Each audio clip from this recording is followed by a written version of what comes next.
nobody even do it for them. So are you saying that the agenda did it? Like you didn't do it. Your hundreds of people died over there and you didn't attack them. So who did that?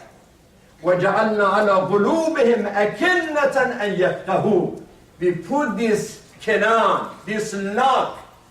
Their hearts were sealed, shut down, it dead, doesn't function anymore. I'd like to conclude, my brothers and sisters, with a statement from someone who knows both of this subject, because these three verses are dealing with two subjects, al-qalb, al-Quran. Is saying that they come to listen to recitation of the Quran, but then their hearts is dead. Now, the one who is very expert to write a good prescription about heart is the one who is ma'al Quran wal Quranu ma'a. Is the one who says, Saluni qabla an tafquduni. Any question. And this is why the Holy Prophet said, Kitab Allah wa itrati. Because he was there for 23 years of dealing with the Quran, but only 10 years were active, the time that he was in Medina. And even those 10 days, he was involved in lots of defensive war. Not enough time to explain everything. So he explained everything about the Quran, but more time was needed for this treasure to be explained to the people. And this is why he said, Kitab Allah wa itrati, my itra, my family, my successors, they are coming to continue to describe and to explain the Quran. When the Holy Prophet died, one of the Sahabiyin, he said that he didn't die. And this is something that the Sirah ibn Hisham, which is a Sunni source, quotes, that Abu Bakr said, what are you talking about, Umar? You are saying that the Prophet didn't die? He said, no. How can the Prophet of God die? He said, the Quran said it, إِنَّكَ مَيِّتٌ وَإِنَّهُمْ مَيِّتُونَ. Umar said, are you serious? I never read this verse. I never know that there is such a verse in the Quran that even Prophet is the Mayyit. So if really somebody's knowledge is that level, how can he say, Hasbuna kitab Allah, Quran is enough for us? It is not enough when it comes to explanation. And that is why we need someone like Amir al-Mu'mineen to come and to explain this text to our history.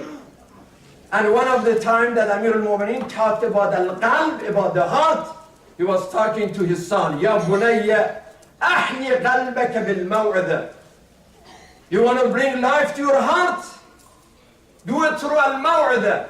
Means healing words, the moral words, the beautiful words. They are maw'adha for qalb. وَأَمِدْهُ بِالزَّهَادَةِ. Would you like to see that the devil's desires in your hearts are dead? Practice purity and zuhd. وَقَوِّهِ بِالْيَقِينِ. My son, if you want to provide your heart with power, to have a strong heart, you need al-yaqeen. كُنْ مِنَ الْمُوقِنِينَ. That certainty can bring a strength to your heart. Then Amir al-Mu'mineen says, وَنَوِّرْهُ بِالْحِكْمَةِ. Are you looking for light for your heart? Because if there is no light, you cannot see. How can you remove the darkness of doubt, the darkness of confusion, the darkness of disease with light? Provide your heart with al-hikmah. Al-hikmah, the light of wisdom, can remove that darkness from your heart. Remember, for 2 months almost we were dealing with those verses, 17 verses from the same chapter that provided us with 20 principles of al-hikmah. We already discussed the Quranic hikmah, the Quranic wisdom. We already talked about that we as Muslim community, we need hikmah, we need wisdom. I love this Ayatollah Imam Kashani I was listening to. I read his khutbah today before coming to the prayer. He was talking to the Musallin in Tehran, University of Tehran. And he was talking about this subject. Udu ila sabili rabbika bil hikmati wal maw'idat al hasana. We are so honored to have the name of this organization is House of Wisdom. And he was saying, I love when people come and bring light, the light of unity, the light of love, the light of love, the light of brotherhood, the light of cooperation, working together. It's so inspiring. He said, if someone has some different opinion, don't say, oh, you are different. Now you are ضد ولاية الفقيه, where you are من المنافقين, and you are من المحاربين, and you دمك حلال, and you must die just because you disagree with me. Don't say that. Deal with different opinions, different things with wisdom. This way we can bring unity and love and cooperation. Then Amir al-Mu'minin says, وَذَلِّلْهُ بِذِكْرِ الْمَوْتِ. You want to bring humility in your heart? Bring that humility, humble your heart with dhikr al-maut. Then you remember that, my goodness, I'm going to die, I'm going to be under the ground, I'm going to be in the grave. It may happen today, it may happen tomorrow. We see the caskets almost every week. Dhikr al-maut removes the depression. You are not depressed anymore, you are not scared anymore. That dhikr al-maut should make you more dynamic, make you more responsible. Can you imagine, brothers and sisters, if you know that tomorrow, for example, you have an exam, you are ready, you have to work for it. When I know that today and Friday I have to make a khutbah, if I'm late, I can't sleep. And last night I was a little bit late, tired, getting home. My mind is so tired that I cannot do any work. And then I went to bed like for a few hours, like from 10 o'clock till 1:30 in the morning. And then I woke up, and the whole time I was working and going to the sources and putting information together. I told my wife that you are so lucky that you slept well, and you know you didn't have to give a khutbah today either. She said, well, still I have to come. That's number one. And number two, still I have to listen. Because listening to khutbah is also a big job. I said, if you go to the churches on Sunday, you can sit down and even sleep sometime. But when you come to khutbah, you must listen. That's the problem. And you cannot even sleep during the khutbah. So really, I have a big job ahead of me. So you are not just by yourself. So when you really are getting ready for something, whether it's an exam, or you are a doctor, you have a big operation, you have to get involved, you are ready for that. The same thing if we know that we must die, and we do die, and then that is meeting with our Lord, you are prepared for that. That, oh, I'm going to be dust, I'm going to be part of this land, then I feel that humility. ذلله بذكر الموت وقرره للفنا وبصره فجائع الدنيا وحذره صولة الدهر وأعرض عليه أخبار الماضين سر في ديارهم وآثارهم فانظر فيما فعلوا وأين نزلوا.